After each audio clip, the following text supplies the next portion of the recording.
my name is Kayla West. My current age is 20.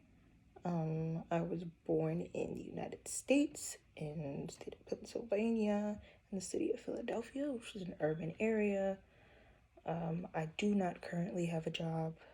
I use money that I saved up over the summer to pay rent and other expenses, or I ask my parents for money. I'm African American.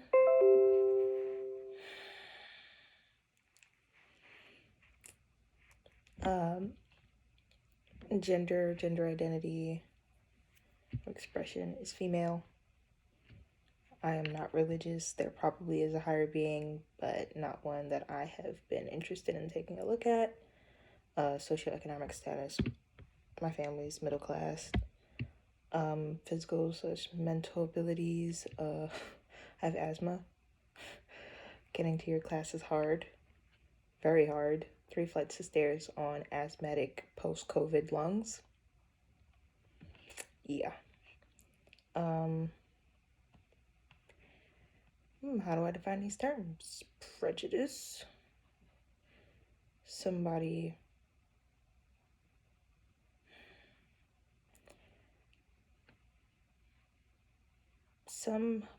who has kind of like predetermined dislike for somebody.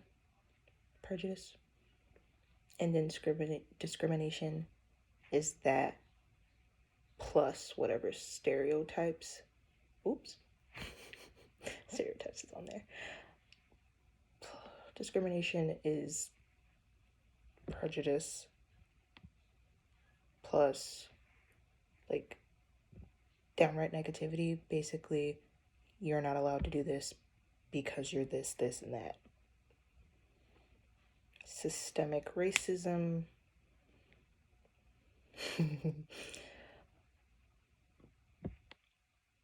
There is a system in place that does not allow for certain people to get through the way that they should be able to get through. Systemic racism. Someone of color will probably have to work a little harder than somebody not. Whether that be because of skin color or that socioeconomic status, bigotry, idiocy at its finest. Bigotry. I don't really use that word. The definition is lost on me right now. White privilege. You have a light skin complexion that people call you white, and you can get away with anything because you have that white skin. Now, what you do with that determines a lot. Bias.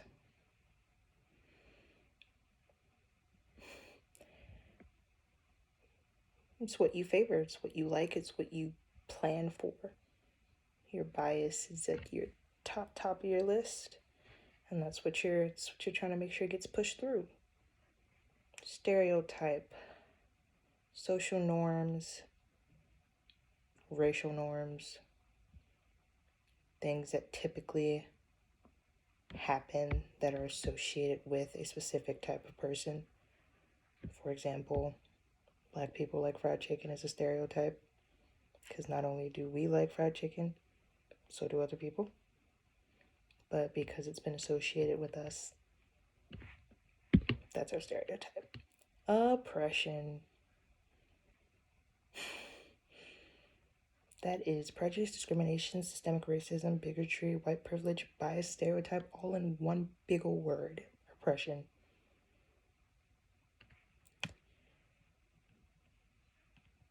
You get stepped on constantly. No way up. Only ways down.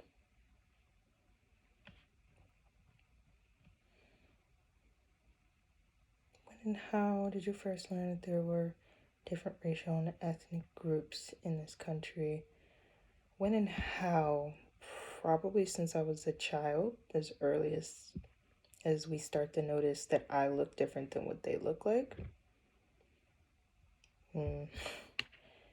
I obviously don't match 90% of the people around me. So as a kid in school, actually no, probably before school, because even on TV shows, we would notice that there were different groups, race-wise or ethnic-wise. Did you become aware people being treated differently because of their race? Now that was in school. Yeah, I learned those specific things at school. Textbooks, the company that I had. I always made friends different from my skin color. So I noticed code switching was a really, really big awakening to people being treated differently. Ability definitely was something I noticed way before school. My cousins, we were all pretty much compared to each other. Autism, ADHD, bipolar disorder. Everybody's treated differently by what their capabilities are. Racial and ethnic composition of my family. So, of course, African American, well, heavily mixed. We have a lot going on in my bloodline. We have a couple different cultures going on, some whatever this African American culture is, I'm not really sure how to explain that. My great grandfather is mixed with, I believe, white. Not sure what type white, but white. So we have a bit of a mixing pot going on. Native American is in there somewhere. I think that might be my great great grandmom on either my dad's side or my great grandmom on my mom's side. That's in there. We don't really follow those culturally, but that's what's in the bloodline. My neighborhood that I grew up in was predominantly Black people. However, elementary schools and stuff that I attended, I went to what my mom called better schools, which had more white children in them. We would often send me and my cousin to schools where we'd get better education. It's the words they put it. The words that they put it in. Junior high and high school were definitely predominantly Black. I went to public school for high school. Though it's a farm school, you would think that there wouldn't be a lot of Black kids there, but there were a lot, along with people, with Hispanic people, or Latinx, whichever the proper terminology is for that. My friend groups almost always consisted of majority white people. That's where I felt more comfortable. Because of the elementary schools where I went to, where I was more educated, I fit in more with white people. Yeah, there's no better way to explain that one. My parents' friends were hood, like deep hood, like all of North Philly knows who I am because my parents were that deep into the streets. I can't go anywhere in North Philadelphia without somebody calling my parents to let them know that they saw me. I mean, that made for a pretty safe environment. I was kept out of all of that business and pushed towards education. Didn't have to worry about if I was in danger or not because there was probably somebody I knew making sure that there wasn't nothing coming towards me. Parents, co-workers. I've never met their co-workers. I don't talk to my parents about the people they work with. All of my doctors have been white men. I had one black male doctor when I was like a baby, a child, up until maybe around 6 or so. But other than that, white doctors, and my latest one is a white female. Not that it really matters. I actually quite like having a lady doctor.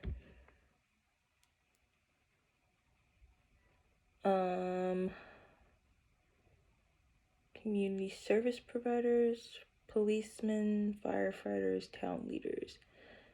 Town leaders were usually black. Above that, however, were predominantly white and other races and ethnicities. But like we would always have like community centers would be run by the auntie down the street or the grandma who runs the daycare. They were always homey, like aunties, cousins, family. Not by blood, of course, but that's what they were.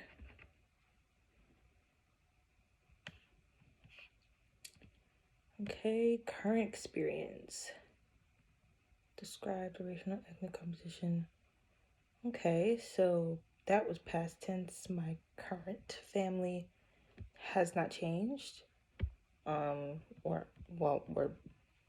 predominantly, of course, African American. We don't really have much ethnic things going on. There's not really, there's no way of putting that out there. The neighborhood that I currently live in is in Shippensburg. So, white people. And whatever's going on in that college campus, because Shippensburg is indeed a mixing pot. A lot of people actually come from Philly to Shippensburg. I'm surprised about that.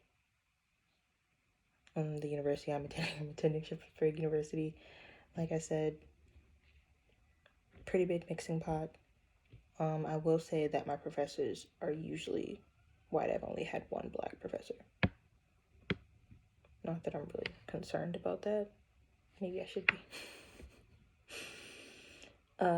Closest friends are my closest friends are my 2 roommates, white Americans, both from what you would consider hick towns. Well, one's from Hicktown, the other one's from Allentown, which is closer to Philly, which isn't as Hicktown, but it's definitely more suburban than urban. Coworkers, since I'm in school, I don't have any coworkers right now. Who I worked with. When I go home, though, I'm the only black girl. Black person at all. Everyone who works on the opposite side in the kitchen staff are Hispanic, Latino, Latinx, or whatever the correct terminology is. And then everyone else is white.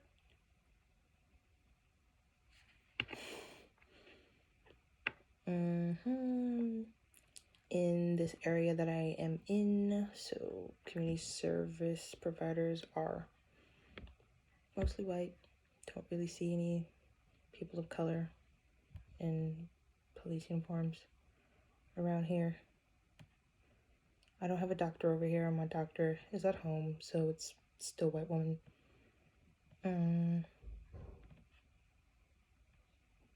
What makes you feel comfortable with people of differences? Just marginalized groups. Comfortable so that I connect with them. We pretty much everybody here, we all pretty much went through the same, kind of like the same thing in like different fonts. So like Mama Drama, she also has Mama Drama. Hers may be slightly different than mine, but it's still the same thing. We connect through a lot of stuff about our experiences with our mothers, both by my roommates and I. Uncomfortable would obviously be the experiences that we don't share, where I kind of get a your family did that type of look. Or if I say something like, I put my foot in that, I'm talking about I did a really good job cooking, and my roommate's looking absolutely stunned because they've never heard that terminology. Those type of situations make me a little uncomfortable, but we come from different places. Some things may be the same. Not everything's gonna be the same. Race, ethnicity, sexual orientation, religion, or age. Yeah, no, all of us being in the same age range makes it really easy to connect no matter what, because we're all at some point going through the same thing, whether it was last week, today, or next week.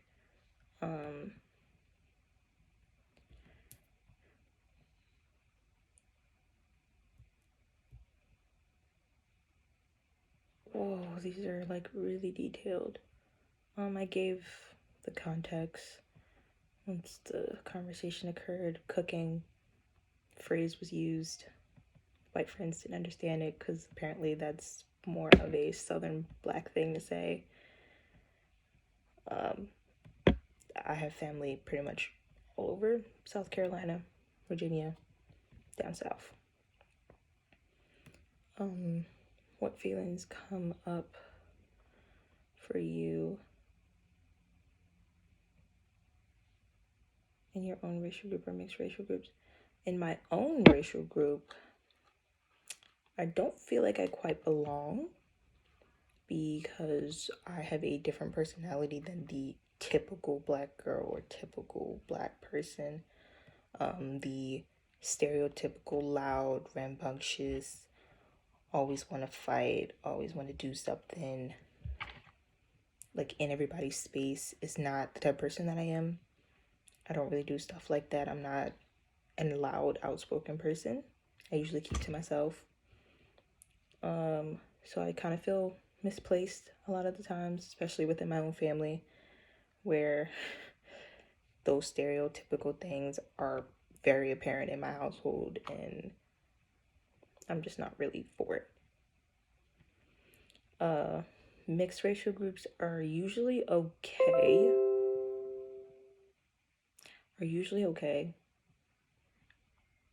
They can get a little dicey sometimes depending on who is in the friend group. But for the most part, they're fine. Nothing really goes south. Nor do I let it go south. Like if something's being said that sounds like it may take the conversation south, I stop it. How informed do you consider yourself to be about the history of racism? I'd say, well, whatever the American school system gave me, and then some. So, history from when we started in elementary school up till high school, and then now to college, and then some. To what extent did you learn to study about this? Do you think you're so prejudiced, racist, why or not? Probably. I don't think there's anyone in the world who isn't. Now how you handle it is what makes you a good or bad person.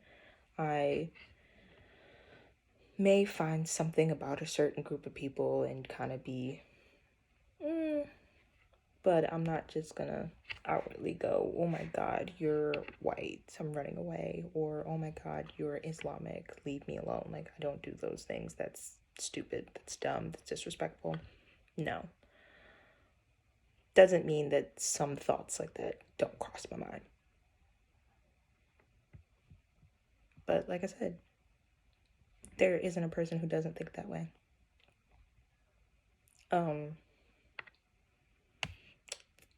Attitudes about contemporary oppression-based issues in general. What do you think about the experience of people who are marginalized? Pretty rough. That coming from all the stories I've gotten from my aunts and uncles and grandparents and great aunts and great uncles. Rough.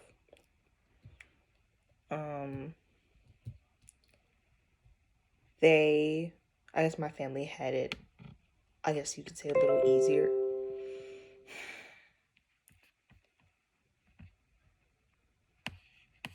Just gonna Need that. There we go.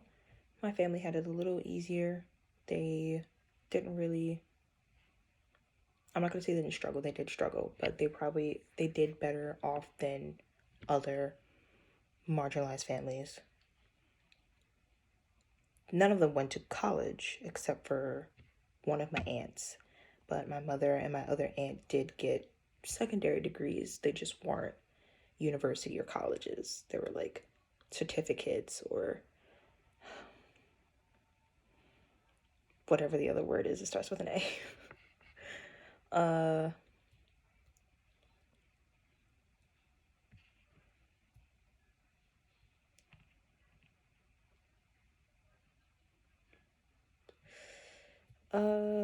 This is, what do you think about how they are perceived and treated? Like I said, what is this?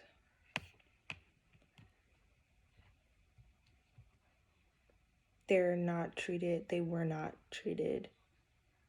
any way they should have been. No, they obviously should have been treated 1,000 times better, but that was life back then, so there's nothing really